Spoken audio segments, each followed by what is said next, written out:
ಮಂಗಳೂರಿನ ವೆಲ್ಲಾಕ್ ಆಸ್ಪತ್ರೆಯಲ್ಲಿ ಕೊರೋನಾ ಶಂಕಿತರು ಅಥವಾ ಕೊರೋನಾ ರೋಗಿಗಳಿಗೆ ಯಾವ ರೀತಿ ಚಿಕಿತ್ಸೆಯನ್ನು ಕೊಡಲಾಗ್ತಾ ಇದೆ ಅನ್ನುವಂಥದ್ರ ಬಗ್ಗೆ ಸಾಮಾಜಿಕ ಜಾಲತಾಣಗಳಲ್ಲಿ ಒಂದು ಆಡಿಯೋ ವೈರಲ್ ಆಗಿರುವಂಥ ವಿಚಾರವನ್ನು ನಾವು ಗಮನಿಸಬಹುದು. ಅಂದರೆ ಇದು ಎಷ್ಟರ ಮಟ್ಟಿಗೆ ವೈರಲ್ ಆಗಿದೆ ಅಂತ ಹೇಳಿದರೆ ಜನರು ಈ ಬಗ್ಗೆ ಸಾಕಷ್ಟು ಗೊಂದಲಕ್ಕೆ ಆತಂಕಕ್ಕೆ ಕೂಡ ಒಳಗಾಗಿದ್ದಾರೆ. ಇದರ ಬಗ್ಗೆ ಎಲ್ಲರೂ ಕೂಡ ಪ್ರಶ್ನೆ ಮಾಡುವಂತಹ ಒಂದು ವಿದ್ಯಮಾನವನ್ನು ನಾವು ನೋಡ್ತಾ ಇದ್ದೇವೆ.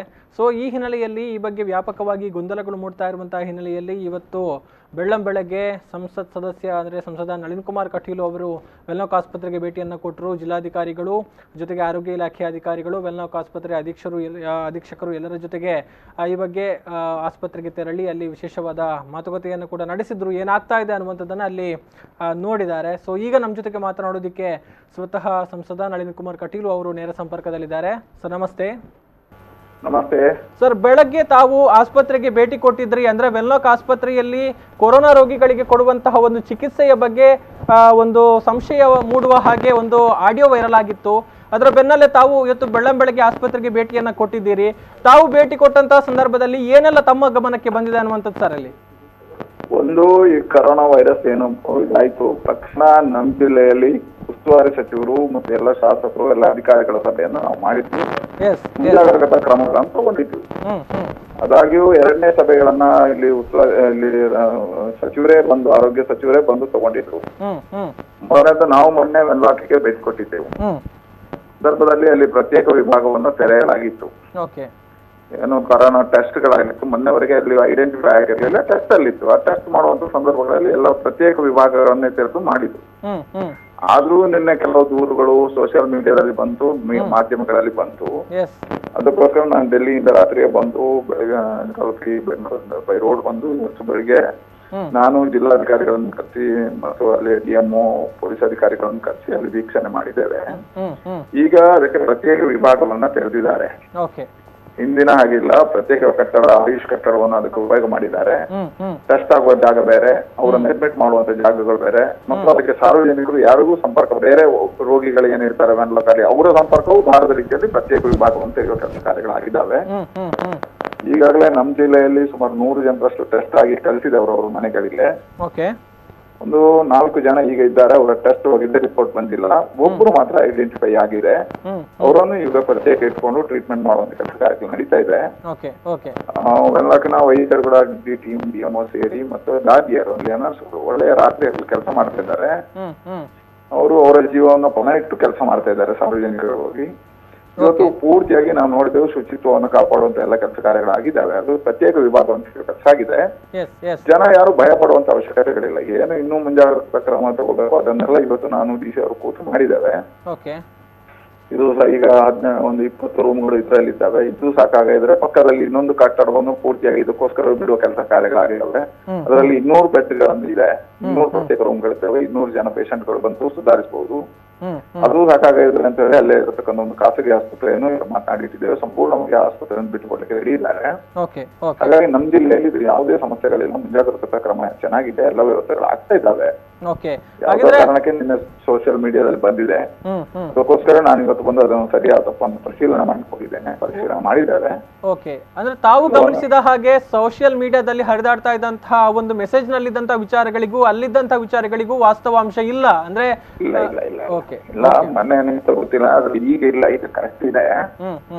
ಮತ್ತು ಎಲ್ಲ ಮುಂಜಾಗ್ರತಾ ಕ್ರಮವನ್ನ ಡಾಕ್ಟರ್ಗಳು ತಗೊಂಡಿದ್ದಾರೆ. ಅದಕ್ಕೆ ಪ್ರತ್ಯೇಕ ಒಬ್ರು ಡಾಕ್ಟರ್ನೇ ಬಿಟ್ಟಿದ್ದಾರೆ. ಅವ್ರು ನೋಡ್ಕೋತಾ ಇದ್ದಾರೆ. ಅವರ ಟೀಮ್ ಕೆಲಸ ಮಾಡ್ತಾ ಇದೆ. ಮತ್ತು ಪ್ರತ್ಯೇಕ ವಿಭಾಗವಂತ ಕೆಲಸ ಕಾರ್ಯಗಳು ಏನಾಗಬೇಕು ಅದು ಆಗಿದೆ. ಪೂರ್ತಿಯಾಗಿ ಮಂಗಳೂರಲ್ಲಿ ಕನ್ಫರ್ಮ್ ಮಾಡತಕ್ಕಂಥ ಎಲ್ಲ ವ್ಯವಸ್ಥೆಗಳಾಗಿದ್ದಾವೆ. ಈಗ ನಾವು ಡಾಕ್ಟರ್ಗಳಿಗೂ ವಿಶ್ವಾಸ ತುಂಬಬೇಕು, ಡಾಕ್ಟರ್ಗೂ ಸಾರ್ವಜನಿಕರಿಗೂ ಧೈರ್ಯ ತುಂಬಬೇಕು. ಇಂಥ ಯಾವುದೇ ಪ್ರಕಾರ, ಯಾಕಂದ್ರೆ ಡಾಕ್ಟರ್ಗಳು ಕೆಲಸ ಮಾಡ್ಬೇಕಾದ್ರೆ ಅವರಿಗೆ ಧೈರ್ಯ ಕೊಟ್ಟ ಕೆಲಸ ಮಾಡ್ತಾರೆ. ಅವರು ನರ್ಸ್ಗಳು ಕೆಲಸ ಮಾಡ್ಬೇಕು, ಅವರಿಗೂ ಧೈರ್ಯ ಕೊಡ್ಬೇಕಲ್ಲಿ. ಅವರಿಗೂ ಏನೆಲ್ಲ ಬೇಕು ಮುಂಜಾಗ್ರತಾ ಕ್ರಮ ಸರ್ಕಾರ ಎಲ್ಲ ತಗೊಂಡಿದೆ. ಅವರಿಗೆಲ್ಲ ಕೊಡೋ ಕೆಲಸ ಕಾರ್ಯಗಳು ಮಾಡಿದ್ದಾರೆ. ಇನ್ನೂ ಏನು ಕಡಿಮೆ ಇದ್ರೆ ಕೊರತೆ ಇದ್ರೆ ನಾವು ತುಂಬಿಸ್ತೇವೆ ಸರ್ಕಾರದ ಹೇಳಿ ಬಂದೇವೆ. ಈಗದ ಪ್ರಕಾರ ಸರಿ ಇದೆ. ಸರ್ಕಾರ ಏನು ಗೈಡ್ ಲೈನ್ ಬಂದಿದೆ ಕೇಂದ್ರ ಸರ್ಕಾರದ ಆರೋಗ್ಯ ಇಲಾಖೆಯಿಂದ, ಅದರ ಪ್ರಕಾರ ಟ್ರೀಟ್ಮೆಂಟ್ ಗಳನ್ನು ಕೊಡ್ತಾ ಇದ್ದಾರೆ.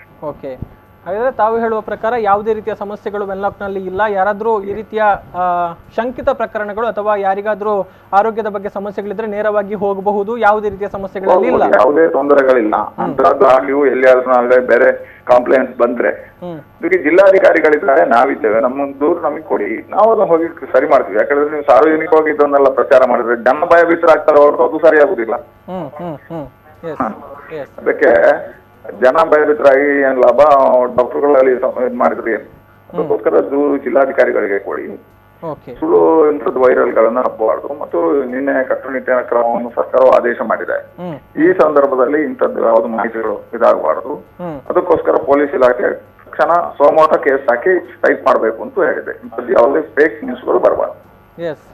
ಇದರ ಜೊತೆಗೆ ಮುಖ್ಯವಾಗಿ ಜನರ ಸಹಭಾಗಿತ್ವ ಅತ್ಯಂತ ಮುಖ್ಯ ಆಗುತ್ತೆ. ಅಂದ್ರೆ ಲಾಕ್ಡೌನ್ ಆದೇಶದಂತಹ ಸಂದರ್ಭದಲ್ಲಿ ಅದು ಯಶಸ್ವಿ ಆಗುವಂಥದ್ದು ಅಥವಾ ಈ ಒಂದು ಸೋಂಕಿಗೆ ಬ್ರೇಕ್ ಹಾಕುವಂಥದ್ದು ಸಾಧ್ಯ ಆಗುವಂಥದ್ದು ಜನರು ತಮ್ಮ ಮನೆಗಳಿಂದ ಹೊರಗೆ ಬರದೇ ಇದ್ರೆ ಮಾತ್ರ.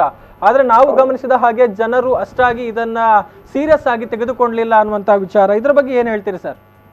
ಸತ್ಯ ಇದೆ, ಈಗ ಸರ್ಕಾರ ಈ ಮುಂಜಾಗ್ರತಾ ಕ್ರಮದಿಂದ ಕ್ರಮ ತಗೊಂಡಿದೆ. ಯಾಕಂದ್ರೆ ಬೇರೆ ಬೇರೆ ದೇಶಗಳನ್ನ ನೋಡಿದ್ದೇವೆ, ಇವತ್ತು ಇಟಲಿ ಕಂಟ್ರೋಲ್ ಆಗಲಿಲ್ಲ, ಚೈನಾ ಸಮಸ್ಯೆ ಆಯಿತು, ಬೇರೆ ಬೇರೆ ದೇಶಗಳನ್ನ ನೋಡಿ. ಹಾಗಾಗಿ ಅನಿವಾರ್ಯವಾಗಿ ಇವತ್ತು ಕರ್ಫ್ಯೂ ಅಂತ ಹೇರಬೇಕಾಗಿರ್ತಕ್ಕಂಥ ಅನಿವಾರ್ಯತೆ ಇದೆ. ಆದ್ರೆ ಇದು ಸರ್ಕಾರದ ಕಾನೂನಿನಿಂದ ಇದೆಲ್ಲವನ್ನು ಪರಿಹಾರ ಮಾಡ್ಲಿಕ್ಕೆ ಆಗುದಿಲ್ಲ. ಸ್ವಯಂ ಕಟ್ಟುಪಾಡುಗಳನ್ನು ಹಾಕಿದ್ರೆ ಮಾಡ್ಬೋದು. ಹಾಗಾಗಿ ನಾನು ಜನರಲ್ಲಿ ಇಷ್ಟೇ ಪ್ರಾರ್ಥನೆ ಮಾಡ್ತೇನೆ, ನಮ್ಮಿಂದಾಗಿ ನಮ್ಮ ಕುಟುಂಬ, ನಮ್ಮಿಂದಾಗಿ ನಮ್ಮ ಸಮಾಜ, ನಮ್ಮಿಂದಾಗಿ ನಮ್ಮ ಊರು, ನಮ್ಮಿಂದಾಗಿ ನಮ್ಮ ಜಿಲ್ಲೆ, ಯಾರಿಗೂ ಸಮಸ್ಯೆಗಳಾಗದ ರೀತಿಯಲ್ಲಿ ನಾವು ಮನೆ ಒಳಗೆ ಒಂದು 10 ಕಟ್ಟುಪಾಡಿನಲ್ಲಿ ಕೂತ್ಕೊಳ್ಬೇಕು. ಸಾರ್ವಜನಿಕ ತಿರುಗಾಳಿ, ಯಾಕಂದ್ರೆ ಸಾಂಕ್ರಾಮಿಕ ರೋಗ, ಬೇರೆ ಎಲ್ಲಾದ್ರೂ ಕಂಟ್ರೋಲ್ ಮಾಡಬಹುದು, ಇದನ್ನು ಕಂಟ್ರೋಲ್ ಮಾಡೋ ಹಾಗಿಲ್ಲ. ಇವತ್ತು ಒಬ್ಬರಿಂದ ಒಬ್ಬರಿಗೆ ಯಾರಿಗಿದೆ ಯಾರಿಗಿಲ್ಲ ಅಂತ ಗೊತ್ತಾಗುದಿಲ್ಲ. ಹಾಗಾಗಿ ಇದೊಂದು ಬಹಳ ಎಚ್ಚರಿಕೆಯಿಂದ ನಾವು ಪಾಲನೆ ಮಾಡಬೇಕು. ಅದಕ್ಕೋಸ್ಕರ ಜನರಲ್ಲಿ ವಿನಂತಿ ಮಾಡ್ತೇನೆ, ಎಲ್ಲ ಒಂದು 10 ದಿವಸ ನಾವು ಕಟ್ಟುಪಾಡುಗಳನ್ನ ಮಾಡ್ಕೋಬೇಕು. ಮನೆಯಿಂದ ಹೊರಗೆ ಬರಬಹುದು, ಎಲ್ಲೂ ತಿರುಗಬಾರದು. ಯಾವುದೇ ಕಾರಣಕ್ಕೆ ಕಷ್ಟ ಆದ್ರೂ ಸಹಿತ ಸಹಿಸಿಕೊಂಡು ದೇಶ ಮತ್ತು ಜಿಲ್ಲೆಯ ದೃಷ್ಟಿಯಿಂದ ನಾವು ಮನೆಯೊಳಗೆ ಇರಬೇಕು ಅಂತ ಪ್ರಾರ್ಥನೆ ಮಾಡ್ತೇನೆ. ಅದರಡೆಯಲ್ಲಿ ನಾವು ಒಂದು ವಾರ್ ರೂಮ್ ಅನ್ನು ತೆಗೆದಿದ್ದೇವೆ. ನನ್ನ ಕಾರ್ಯಾಲಯವನ್ನು ವಾರ್ ರೂಮ್ ಮಾಡಿದ್ದೇನೆ. ಯಾರು ಹೇಳಿದ್ರು ಅಂತ ಅನಿವಾರ್ಯಗಳು, ಈಗ ಯಾರೋ ಮನೆಯಲ್ಲಿ ಪೇಷಂಟ್ಗಳು ಇರ್ತಾರೆ, ಸಮಸ್ಯೆ ಆಯ್ತು, ಯಾರೋ BP ಶುಗರ್ನವರು ಇರ್ತಾರೆ, ಅವರಿಗೂ ಸಮಸ್ಯೆ ಆಯ್ತು, ಯಾವ್ದು ಔಷಧಿ ಮುಗಿತು, ಅದ ಕೂಡಲೇ ನಮ್ಮ ಕಾರ್ಯಾಲಯವನ್ನು ಸಂಪರ್ಕ ಮಾಡಿದ್ರೆ ನಾವು ಅವರ ಮನೆಗೆ ಎಲ್ಲವನ್ನು ತಲುಪಿಸ್ತೀವಿ. ಎಲ್ಲರೂ ಹೊರಗಡೆ ಯಾರಿಗೂ ಊಟದ ವ್ಯವಸ್ಥೆಗಳ ಸಮಸ್ಯೆ ಆಯ್ತು, ಅವರು ನಮ್ಮ ಕಾರ್ಯಾಲಯವನ್ನು ಸಂಪರ್ಕ ಮಾಡಬಹುದು. ಯಾವುದು ಮಾಹಿತಿಗಳು ಬೇಕು, ಸರ್ಕಾರಿ ಮಾಹಿತಿಗಳು, ತಕ್ಷಣ ನಮ್ಮ ಕಾರ್ಯಾಲಯಕ್ಕೆ ಸಂಪರ್ಕ ಮಾಡಿದ್ರೆ ಅವ್ರು ಕೊಡ್ತೇವೆ. ಅದಕ್ಕೆ ನಂಬರ್ ಅನ್ನು ಹೇಳ್ತೇನೆ, 0824 244 8888. ಇದು ನನ್ನ ಕಾರ್ಯಾಲಯ. ಇಲ್ಲಿ ಮನೋಹರ್, 4 ಬೇರೆ ಬೇರೆ ವಿಭಾಗಗಳನ್ನು ಮಾಡಿದ್ದೇವೆ. ಡಾಕ್ಟರ್, ಆಂಬುಲೆನ್ಸ್ ಇದೆಲ್ಲ ಬೇಕು ಅಂತ ಆದ್ರೆ ಗುರುಚರಣ್ ಅಂತ ಇರ್ತಾರೆ, ಅವ್ರ ನಂಬರ್ 944 98471334. ಇನ್ನು ಡಿಸ್ಟ್ರಿಕ್ಟ್ ಕೋಆರ್ಡಿನೇಟರ್ ಆಗಿ ನಮ್ಮ ಸುಧೀರ್ ಶೆಟ್ಟಿ ಅವರು ಕಾರ್ಪೊರೇಟರ್ ಇರ್ತಾರೆ, ಅವ್ರ ನಂಬರ್ 9844022213. ಇಡೀ ಜಿಲ್ಲೆ ಯಾರು ಸಂಪರ್ಕ ಮಾಡಬಹುದು. ಸರ್ಕಾರಿ ಅಂಕಿಅಂಶಗಳು ಮಾಹಿತಿಗಳು ಬೇಕು ಅಂತಂದ್ರೆ ನಮ್ಮ ಕಾರ್ಯಾಲಯದ ಕಾರ್ಯದರ್ಶಿ ಸುಧಾಕರ್ ಅಂತ ಇರ್ತಾರೆ, ಅವ್ರ ನಂಬರ್ 9483496726. ಸಂಪರ್ಕ ಮಾಡಿ ನಮಗೆ ಬೇಕಾಗಿರ್ತಕ್ಕಂಥ ಸಹಕಾರಗಳನ್ನು ನಮ್ಮ ಕಾರ್ಯಾಲಯವು ಕೊಡುತ್ತೆ. ಮತ್ತು ಬೆಳಗ್ಗೆಯಿಂದ ರಾತ್ರಿವರೆಗೆ ನಾನು ನನ್ನ ಕಾರ್ಯಾಲಯದಲ್ಲಿ ಇರ್ತೇನೆ. ದೂರವಾಣಿ ಮುಖಾಂತರ ಯಾರು ಬರಬಾರದು, ಜಿಲ್ಲಾಧಿಕಾರಿ ಕಚೇರಿಗೆ ಯಾರು ಇಲ್ಲಿ ಹತ್ತಿರ ಬರಬಾರದು. ಏನಿದ್ರು 0824 244 8888 ಈ ನಂಬರ್ಗೆ ಮಾಡಿ ಅಥವಾ ನನ್ನ ನಂಬರ್ಗೆ ಮಾಡಲಿ. ನಾನು ನೇರವಾಗಿ ಅವರಿಗೆ ಸಂಪರ್ಕದಲ್ಲಿ ಎಲ್ಲ ವ್ಯವಸ್ಥೆಗಳನ್ನು ಆಫೀಸಿಂದ ನಾವು ಕಚೇರಿಯಿಂದ ಮಾಡ್ತೀವಿ. ಎಸ್, ಧನ್ಯವಾದಗಳು ಸರ್ ನಮ್ಮ ಜೊತೆಗೆ ಮಾತಿಗೆ ಸಿಕ್ಕಿದ್ದಕ್ಕಾಗಿ. ಇದು ಸಂಸದ ನಳಿನ್ ಕುಮಾರ್ ಕಟೀಲ್ ಅವರು ಹಂಚಿಕೊಂಡಿರುವಂತಹ ಮಾಹಿತಿ. ಸ್ವತಃ ಇವತ್ತು ಬೆಳಗ್ಗೆ ಆಸ್ಪತ್ರೆಗೆ ನಾನು ಭೇಟಿ ಕೊಟ್ಟಿದ್ದೇನೆ. ಆ ಒಂದು ಆಡಿಯೋದಲ್ಲಿ ಇದ್ದ ಹಾಗೆ ಯಾವುದೇ ರೀತಿಯ ಸಮಸ್ಯೆಗಳು ಅಲ್ಲಿ ಕಂಡು ಬಂದಿಲ್ಲ. ಪ್ರತ್ಯೇಕವಾದ ವಿಭಾಗಗಳನ್ನು ಮಾಡಿದ್ದಾರೆ, ಅವರಿಗೆ ಪ್ರತ್ಯೇಕವಾಗಿಯೇ ಚಿಕಿತ್ಸೆಗಳನ್ನು ಕೊಡಲಾಗ್ತಾ ಇದೆ. ಹೀಗಾಗಿ ಜನರು ಆತಂಕಕ್ಕೆ ಒಳಗಾಗಬೇಕಾದಂತಹ ಅಗತ್ಯ ಇಲ್ಲ. ಇದು ಸಂಸದ ನಳಿನ್ ಕುಮಾರ್ ಕಟೀಲ್ ಅವರು V4 ನ್ಯೂಸ್ ಜೊತೆಗೆ ಹಂಚಿಕೊಂಡಿರುವಂತಹ ಮಾಹಿತಿ.